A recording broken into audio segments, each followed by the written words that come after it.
Selamat pagi, suster, bapak ibu, dan anak-anak sekalian yang dikasihi Tuhan kita Yesus Kristus. Bertemu kembali dengan renungan harian pada masa Paskah ini, hari Rabu, tanggal 28 April tahun 2021. Pagi ini kita akan merenungkan Injil Yohanes bab 12 ayat 44 sampai 50 tentang panggilan untuk percaya. Mari sebelum kita merenungkan sabda Tuhan, kita hening sejenak, menyiapkan hati agar kita pantas untuk menerima sabda Tuhan.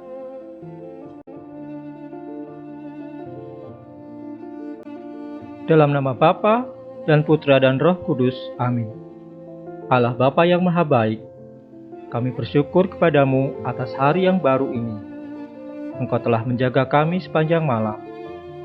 Pagi ini kami akan memulai hari dengan mendengarkan sabdamu. Berilah kami ketenangan hati, agar kami dapat menerima sabdamu dengan sepenuh hati. Bantulah oleh Roh Kudus-Mu, agar kami dapat menerima segala hal dengan penuh rasa syukur. Demi Kristus, Tuhan dan Juru Selamat kami. Amin. Injil Yohanes diambil dari bab 12 ayat 44 sampai 50. Panggilan untuk percaya. Sekali peristiwa, Yesus berseru di hadapan orang-orang Farisi yang percaya kepadanya. Barang siapa percaya kepadaku, ia bukan percaya kepadaku, tetapi kepada Dia yang telah mengutus aku. Dan barang siapa melihat aku, ia melihat Dia yang telah mengutus aku.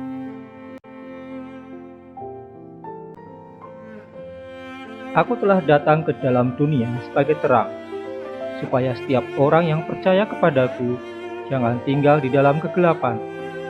Dan jikalau seorang mendengar perkataanku, tetapi tidak melakukannya, aku tidak menjadi hakimnya. Sebab aku datang bukan untuk menghakimi dunia, melainkan untuk menyelamatkannya.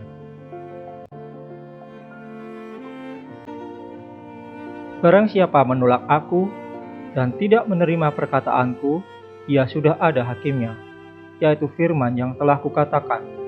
Itulah yang akan menjadi hakimnya pada akhir zaman. Sebab aku berkata-kata bukan dari diriku sendiri, tetapi Bapa yang mengutus aku. Dialah yang memerintahkan aku untuk mengatakan apa yang harus aku katakan dan aku sampaikan.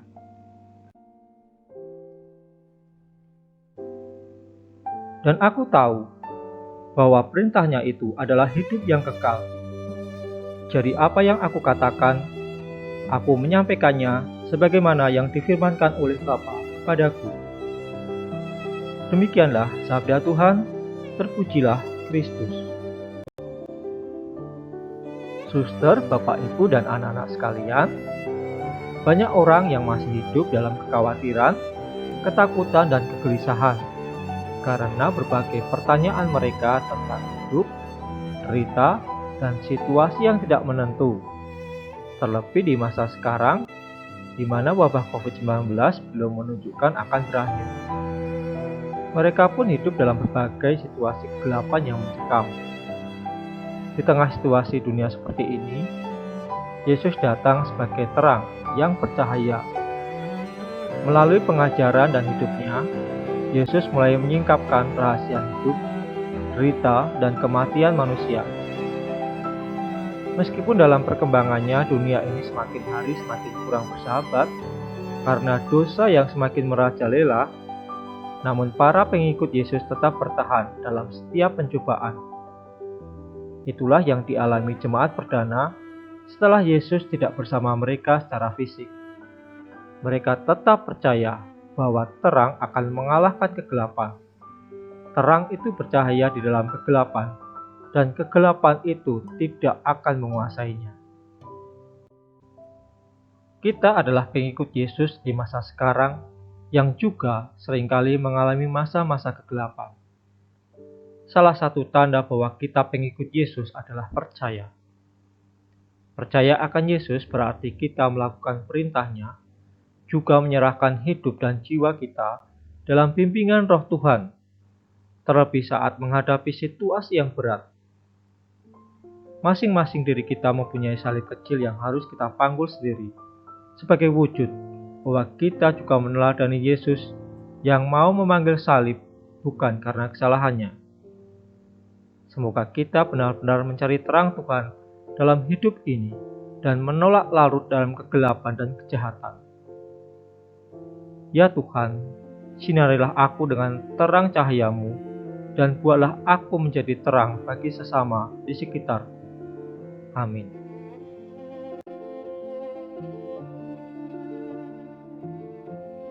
Mari kita menutup renungan pagi ini dengan berdoa. Bapa yang Maha Baik, terima kasih atas firman-Mu pagi ini. Berkatilah kami, agar dengan mendengarkan serta merenungkan sabda-Mu, kami menjadi pribadi yang penuh belas kasih. Kiranya sepanjang hari ini Engkau melindungi kami dan keluarga.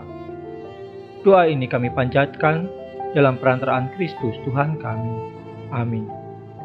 Dalam nama Bapa dan Putra dan Roh Kudus. Amin.